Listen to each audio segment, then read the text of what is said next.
よいしょ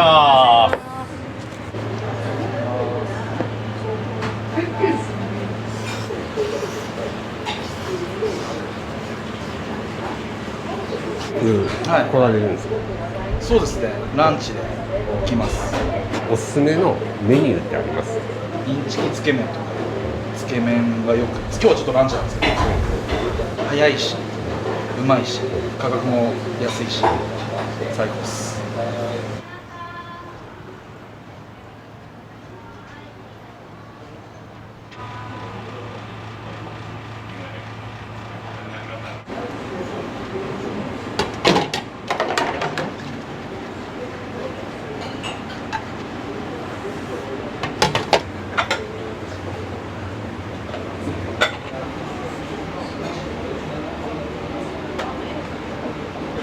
Good.